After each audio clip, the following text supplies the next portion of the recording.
Hello, everyone, and welcome to the first meeting of the TC54 Technical Group 2, whose concern is to work towards the standardization of Perl and Verse.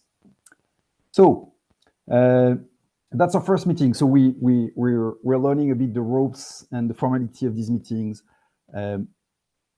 One thing that's important for you to understand is that we have a code of conduct. You can see it online. I'm putting the link to the repo in the chat. That's on github.com/tc54/tg2, Ecma-tc54-tg2/tg2. That's one thing. And there's also a policy with regards to video recording and legal disclosure that's in the same repository. Just so you're aware of that. And if you have commands that you wish to be stricken out of video recording and you want these removed from the node, please tell us so we can eventually remove these. Otherwise, we should be able to publish these after the completion of this meeting. So that's for the formal part.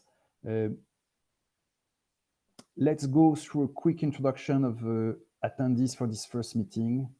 We're not many because we just didn't have the time to do a lot of advertising for this meeting yet. Salve, do you want to go first?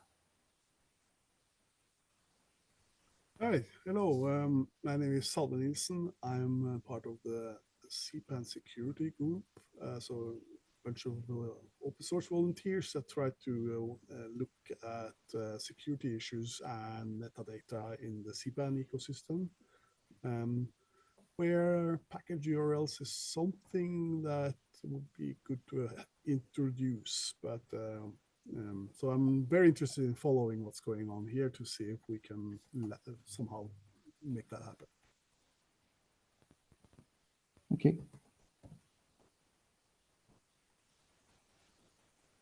So you're representing CPAN security team. Great. Yes, the CPAN Sec or CPAN security group. Security group. Okay, good. Awesome. And Adam, do you want to introduce yourself? Hey, I'm Adam. I'm very excited to get these meetings started. I work for NextB on go-to-marketing stuff, which involves all the about code stack that heavily relies on Perl, and was the inspiration for Perl first being built. And then I'm also involved with about code, helping out with various community initiatives. So that's, and I'm taking notes today. Thank you very much for your help. So welcome both of you as observers. Steve, maybe a quick introduction on your side. Yeah, hi, Steve Springett, Director of Product Security at ServiceNow, who is an Ecma member. I'm also the chair of Ecma TC54 and the Cyclone DX Core Working Group, as well as on the OWASP Board of Directors. So glad to be here for our very first call. Same. And so Philippe Omodam on my side, I'm the original creator or starter, I'd say initiator of Perl and Verse. I'm the lead of an open source project called About Code, which is a suite of open source tools. And I'm also the CTO of a software company called NextB. And I'll be the convener of this technical group. And I look forward to make this standardization happen. So that's pretty much it. Anyone has any announcement to do? I don't have any on my side. All right. So no announcement. So we can start on the discussion. So there's no very formal agenda today. I want to make sure we discuss first the standardization priorities and the process second.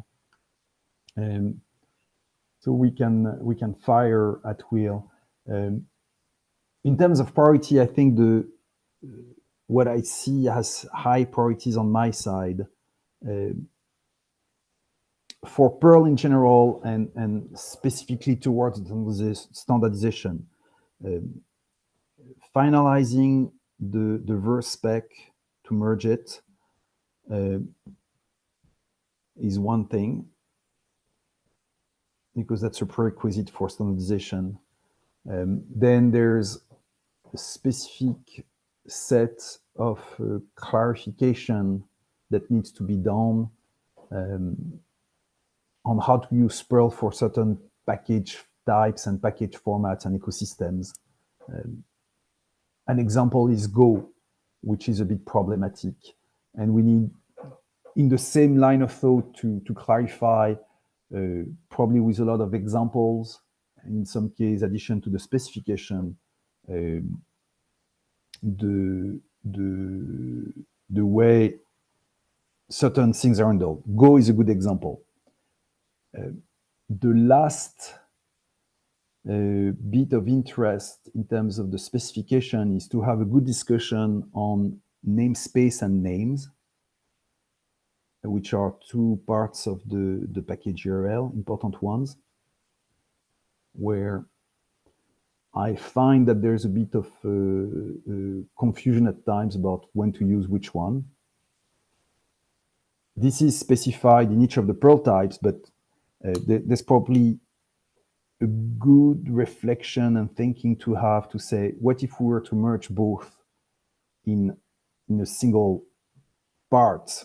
It would be completely backward compatible, but we just talk about the name, which may or may not have a namespace, rather than having namespace and name as being clearly separate.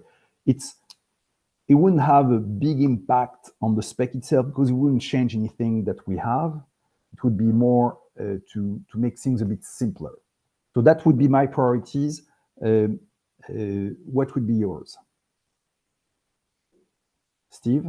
I think I don't want to say the easy button because nothing is ever easy, but I think, you know, following a qual rock run type of approach, I think the first thing that we should probably look at doing is taking the existing Perl specification and start actually drafting the Ecma document. Okay. Now, Perl has the benefit of not necessarily being an implementation of anything, right? It's not a JSON schema or anything like that. So it exists as purely text today, which is ideal from an international standards perspective. So I think we should, one, start on the document that will eventually be the Ecma specification. We have the templates and everything necessary to actually start working on that. Okay. The reality is that the templates that Ecma uses are in Microsoft Word format. So it is not necessarily inclusive, in my opinion, because the way Microsoft has implemented the OpenXML standard is different than the way LibreOffice has implemented it, for example. Their templates are in Microsoft Word. There are some initiatives to basically start with Markdown and to generate a PDF directly that follows the Ecma document guidelines. Now, the Ecma document guidelines are very, very similar to that of ISO, but they have some differences. But the formatting they take very, very seriously. Yeah, so if you are, you know, like 1 pixel off for, you know, a particular font, that matters. Okay. So it's really important that we leverage the existing Word doc. for the time being, if we have the ability to eventually do that in Markdown, we can, but right now that's really not an option for us. That's part one.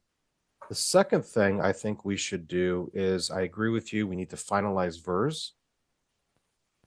And then the harder problem, I think, is the discussion on Perl types. That's going to take a lot more effort, in my opinion, because it's in my kind of view, it's kind of taking putting a little bit of governance and process around what is essentially the Wild West, right? There's not a lot of standardization of Perl types the way they're currently documented. We have the opportunity to do that within our group. So that's from my perspective, the order of which things could potentially be worked on. Now, while we are working on that very first thing, which is the Perl spec, we could incorporate some of the language changes that we're thinking about, like, for example, the clarifications on namespace versus name. And these are the types of things that, you know, we can do as the TG, right? So yeah, I think that's all.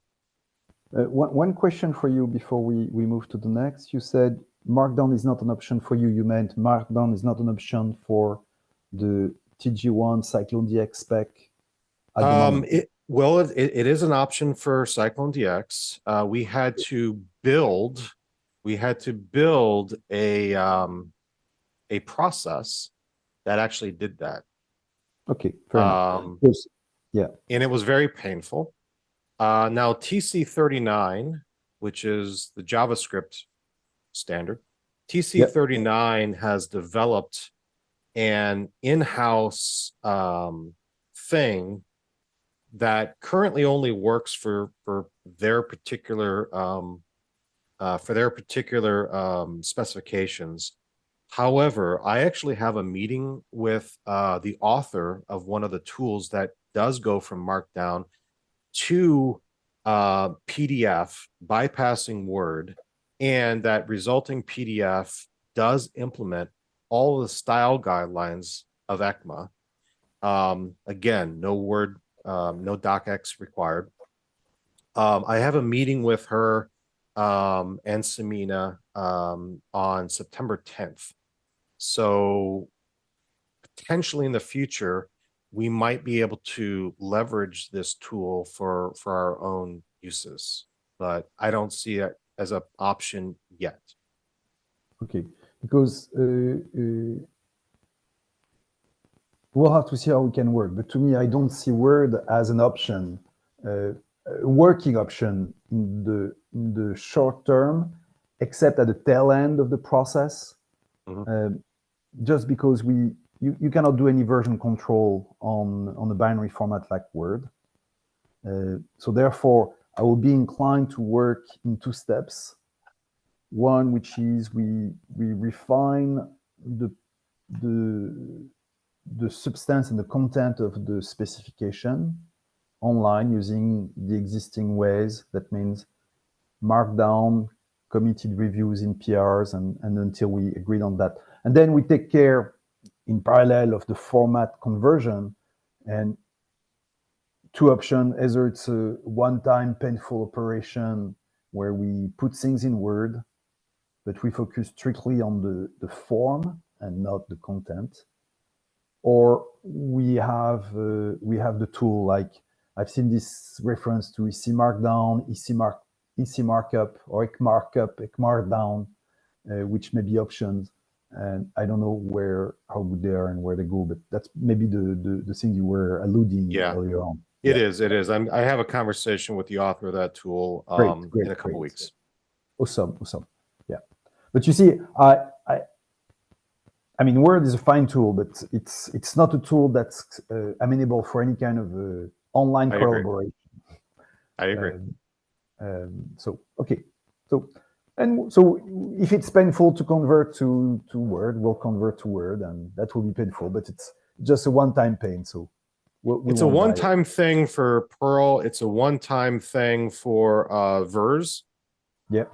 Now, I think as a group, we will need to decide where the Perl types fit into these things, right? Yes, Do we yes, have a specification for every single Perl type, like an official standard? Or do we just have a registry? What do we do there? If we do go forth with the Perl types as like actual ECMA standards, then it's going to be just more than 2 Word documents. That could in fact be a little painful. Yeah. Yes, that's a very good point. And there's a certain aspect that's dynamic, though adopters probably wouldn't want that to be dynamic when it comes to Perl type. There's another thing also, which is when it comes to Perl types, I was about to say it's useful to have organization like Perl, sorry, not Perl, Perl. Like let's say CPAN, not CPAN. Perl. Yeah. To avoid the confusion. And Apache, for instance, that participate and define and agree on the way the Perl is structured for their ecosystem. And so it could become something that's distributed when it comes to types, but on the other hand, if it's too distributed, it will lack the homogeneity of having commonly defined standards. I'm more inclined to have something where ecosystems participate very closely to the definition of these Perls and in a way own the type definition, but it's done in one centralized place using common approach. But in all cases, it brings the problem of Perl types. How dynamic are they? Do we have a registry, and are they part explicitly of the specs or not? One thing worth considering there is, and this is just me thinking freely moment, is to think of the types more in a general sense on making rules on how to specify a type, and then offer some constraints and maybe some automated tests in conjunction with this, so that people who author tooling that is supposed to consume Perls for this of a specific type can do so correctly and in a predictable manner that works across ecosystem and tooling consumers and producers, or Perl producers. I'm a big fan of that. I tried, I put a ticket in the Perl issue for that would define a JSON schema, which could be used to define Perl types, right? That could be an option. I've seen that.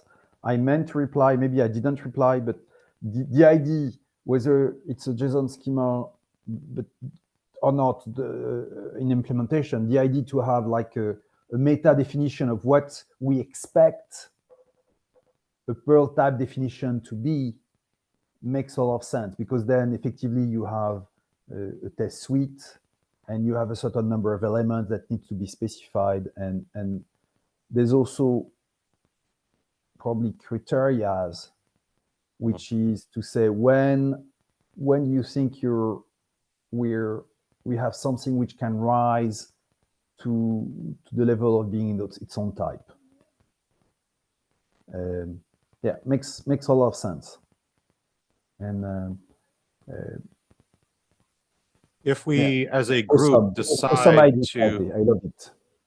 If as a group we decide to not like standardize Perl types, we could standardize whether it's a JSON schema or something else. Meta Perl type. Exactly. So we could standardize that, which would actually be a really, we should probably standardize something like that regardless. But In all if case, we, in all case, that's an awesome idea, Salve. Really, absolutely. yeah, makes a lot of sense. Other priorities you would see, Steve, on your side, beyond the one we've listed? No. I'm actually just well, I guess when it comes to I guess when it comes to the TG2 meetings, which is this, and the community, we will have to figure out a way to have a little bit of governance, I guess, on the existing repository, the specification repository, because as you know, there's a lot of open issues, there's a lot of issues, there's a lot of PRs. Yeah. I would love to see this group eventually participate in reducing that number, right? So Yeah, it's completely. not just volunteer, it's actually part of what this group actually does. That makes a lot of sense. I think that in terms of process, effectively looking at maybe not all, but if we can look, say, spend maybe 20 or 30 minutes in each of these meetings to look at 1, 2, maybe 3 of this PR to come to a conclusion and provide an authoritative answer on the PR so we can move forward, accept, reject. But yeah, it will help a lot. That would be very useful. That would be a very good use of the time of this group here, beyond the formalism of the standardization process. Yeah, cool, very nice. One thing I'm thinking also, by the way, talking about the types, is there's a whole effort to be done around generic types and SWID to make sure we document heavily how do you handle pearls when you are a proprietary software company, one thing. And second, how do you handle pearl for things which are, between quotes, off Broadway, so off the main package repositories and the likes. So we have good guidelines. There's work that Ole had been doing. I had a meeting way back when with, way back when, maybe it was 3 or 4 or 5 months ago, with, feels like a million years ago, with Prabhu Subramaniam and Ole Johansson on that topic. There were a couple of ideas to help to make generative types a bit more explicitly useful.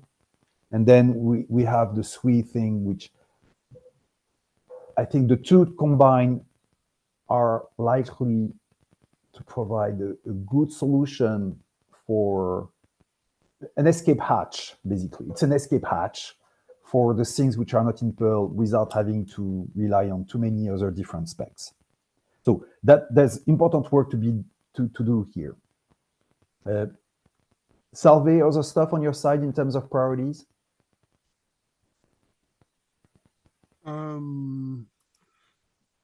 Personally, I would love it. Okay, this maybe goes a little bit against what you just said earlier about the scope of this work, but I've met some confusion around the purpose of Perl, what it's for, and its role it can play in a dependency network or graph. So a little bit clarity on that and some use cases would be awesome to have as part of a clear, as an introduction to a document like this, like that. It gives people a clear understanding of what it is for, and more importantly, what it does not solve. Yeah. For example, I don't think Perls are useful at all for specifying service dependencies. maybe services as a package form, sure. But if you are dependent on a website or a DNS being available or an NTP being available, then that it doesn't suit for that. So in a sense, Yeah. being clear about that would be useful. And also one question I've had is around the distinction between what a package provides and what the package requires. Those are like some two sides of the same coin. And the way to resolve and create clarity on that issue, I think is best to be clear that we're only talking about using pearls on the requirement side to define what is required. But it's up to, for example, the tooling that is connected to a type of package to resolve the Perl into its native naming schema, so that it matches with its provides fields in the packages that it has to look for when resolving a dependency, for example. Okay. So some clarity around that would also be useful. And beyond that,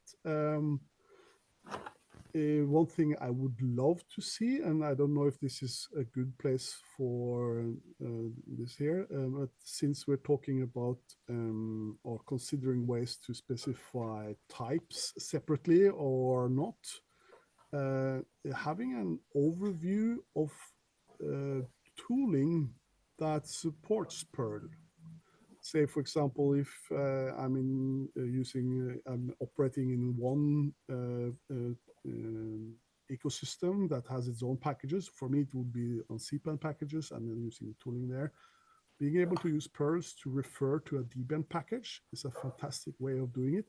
But knowing what tooling that is available for me on the system that the Perl refers to, that can consume those package URLs to actually resolve the dependencies then and there, instead of just giving an instruction on you can run apt-get or something. I don't know if apt is installed or apt-get is installed, or if it's on a RPM system. Maybe there's a whole lot of tools.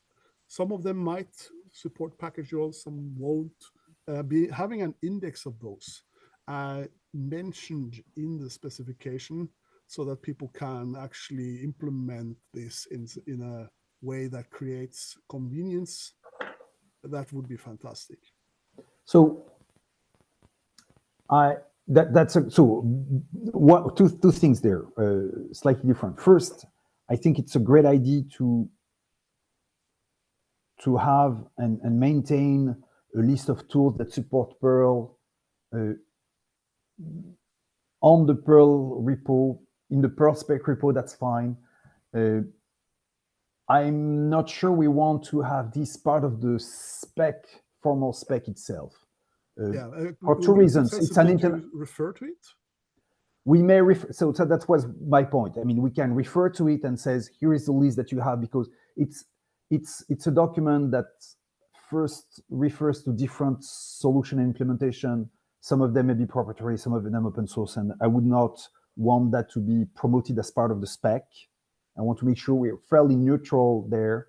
And the second thing is it can evolve very quickly, and rather have it of the spec as a reference. So having it as a reference would be the best thing. The second thing that's interesting you bring here is the notion of dependencies, dependency graph, and dependency resolution. Yeah, so the requirements and provides. Yeah, and specifically the semantics on how package ecosystem, package managers deal with inbound requirements and dependency resolution, and what each package provides, and how you express dependencies between the two. In a way, it's both central to package URL, but it's central to SBOM and CycloneDX. And if we hadn't any of these, maybe we wouldn't have any supply chain issues in the first place. So it's pretty central. I think that's probably the opportunity there is to evolve a mini spec, which could be based on what we have in CycloneDX to express the dependency trees, and Perl and verse, and saying, hey, this is how these are brought together to express and represent the dependency graph. At a high level, I think that would be a great future next step, because it's a real issue. And one of the thing you just mentioned, one thing you can say when you have a package that requires system dependency, you put a README and says, hey, go, if you're on Debian, run apt-get, install this. But if you're on Debian 8, you need to run that. Oh, and if you're on RPM, install this other package, which are cross-ecosystem dependencies. And then you have your own package, which has its own package manager, which could be CPAN or PyPI or else. And there's a few interesting tools in the space which are able, there's at least two of them on top of my head, I don't have them there, which are able to do cross-ecosystem package installation. And two of them are able to use Perl as an input. So meaning literally there are tools today where you could say, here's the list of Perl, go install them. And it goes install some Debian package, a Perl package, and a Python package in one swoop, which is awesome. It's emerging. I don't know if this is the future of packaging. But if I take that from a spec point of view, providing a common, simple way to document a dependency graph of provides and requires would be useful, super useful. Because frankly, today it's a mess across all the package ecosystems. And I don't think it's a mess across all the packages ecosystem out of malice of any of the designers of this package environments. It's just because it evolved in silos over the years. Go ahead. You feel free to talk at any time. Go ahead. Yeah. So one specific scenario that I'm having in mind here is that within my ecosystem at CPAN, we have a bunch of different types of requirements. Don't have just the ones that are build time requirements. We also have authored requirements, which are supposed to be installed even before configure time, which is before build.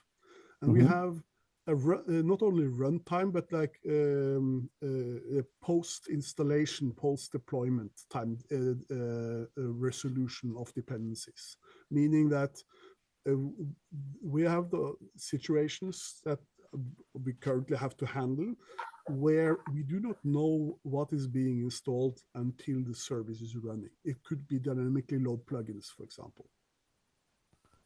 That need to be somehow represented in a meaningful way with the constraints that are necessary within an SBOM. So we can report not that here is a dependency that we actually has not been resolved, but within that will be resolved at every runtime using this with these limitations specified in the verse and the package URL, for example. Yeah, makes a lot of sense. Yeah, so this is like a part of our reality, and the second thing I would like to interject here is that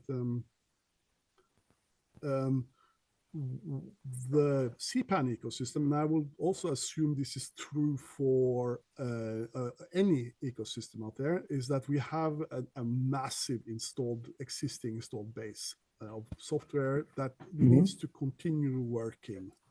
With build scripts that are running in CI/CD environments that do things, download stuff from CPAN, build, test, install, whatever is necessary to check if all the dependencies are installed and have been tested and working.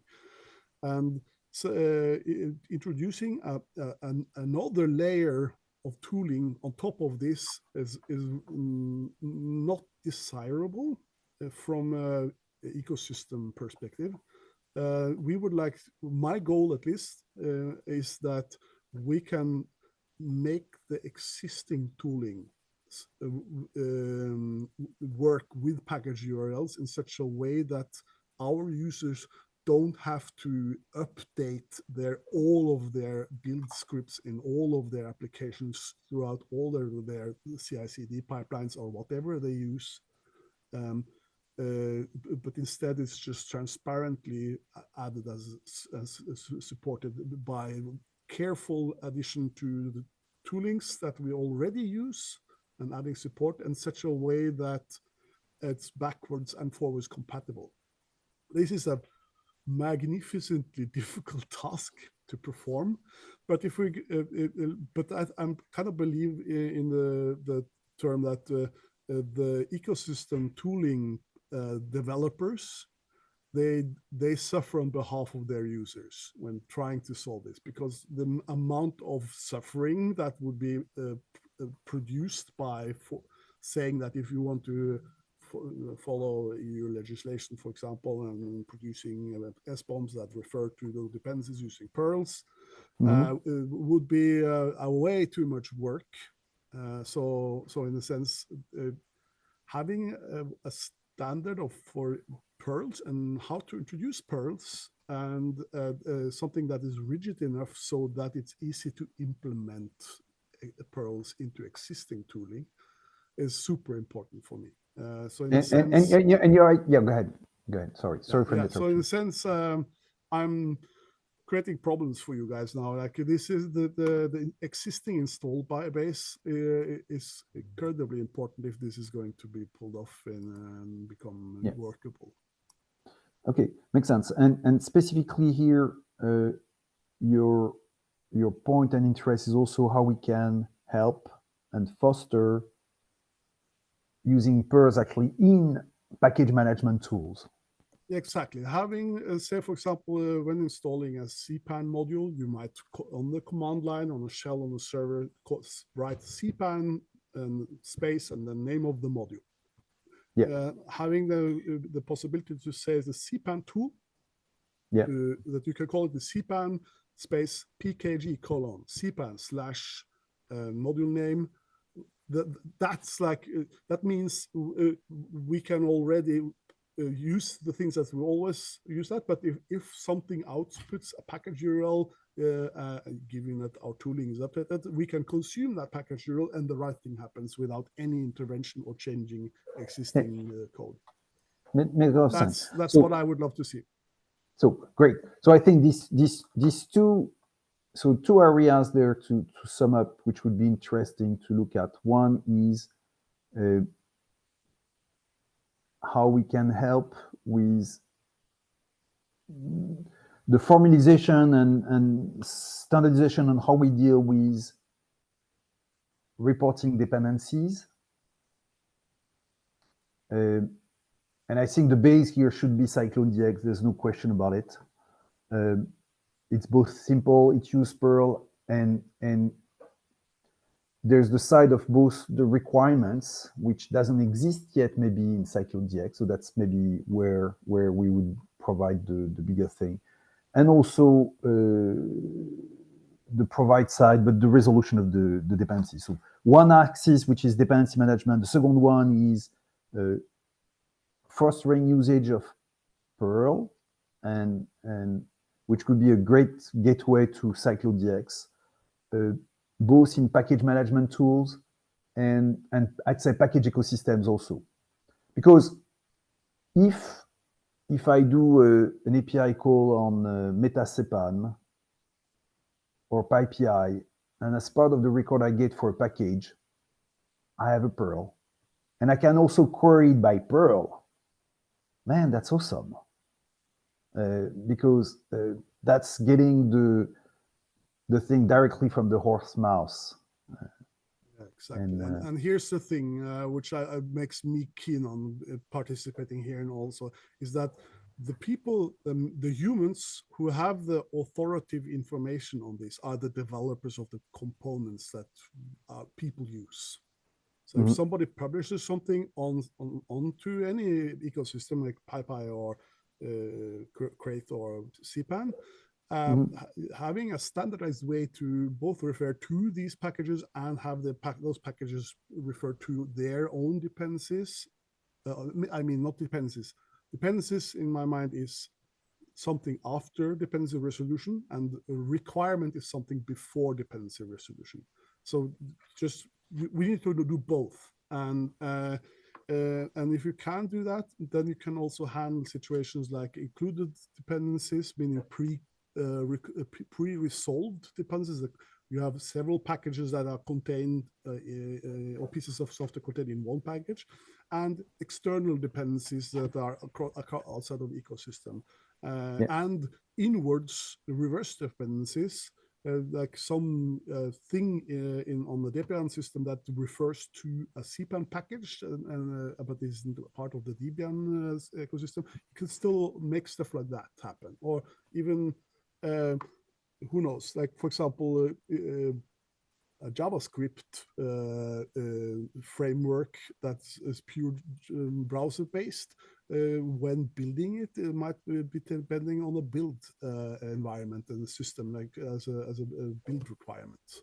And being to specify that, fantastic. That means we can get clarity about what tools are part of the build process, which might influence the code that is being produced, and that means we want to know how, say, for example, if a build system has been compromised through the security to inject JavaScript into something, we can get an indication that something funny might have been output through this build system, even if it's not a direct runtime dependency, it's a build time dependency.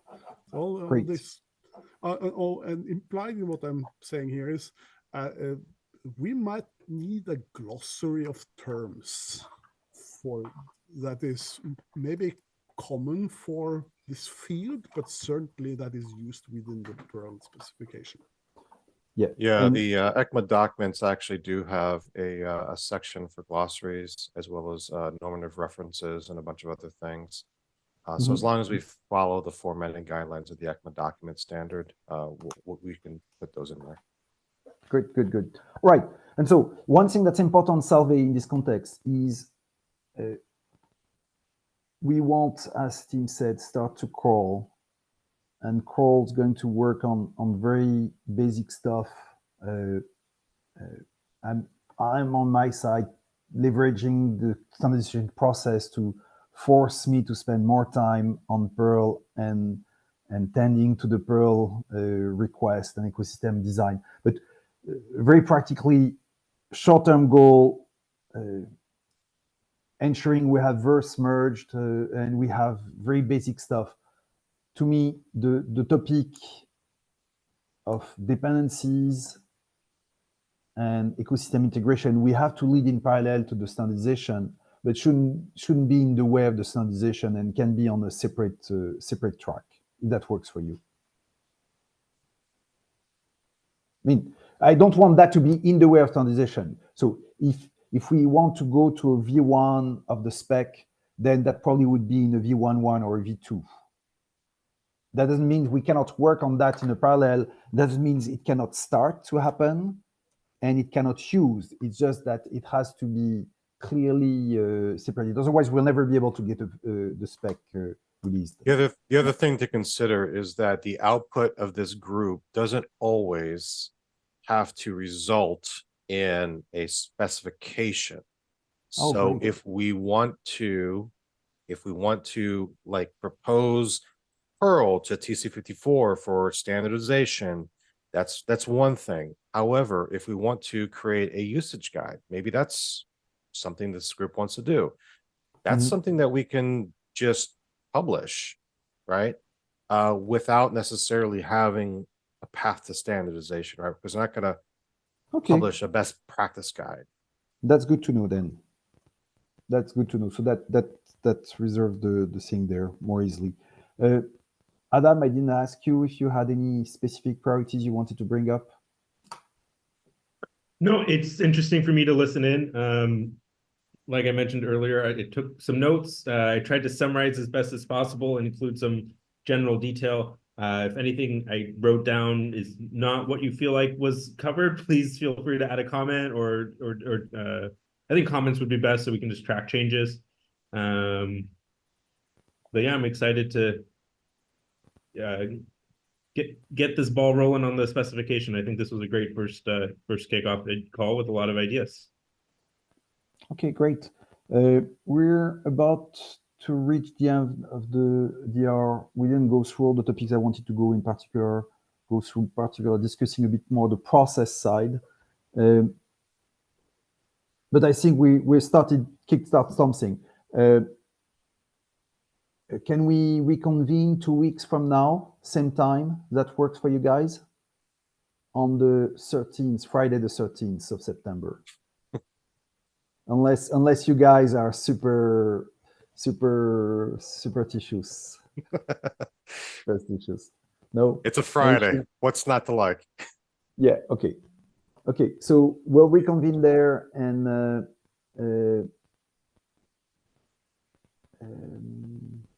trying to think Can about we get to these meetings in some calendar that I can include into my own Google Calendar feed? I think it's on the OWASP supply chain shared community calendar, I believe.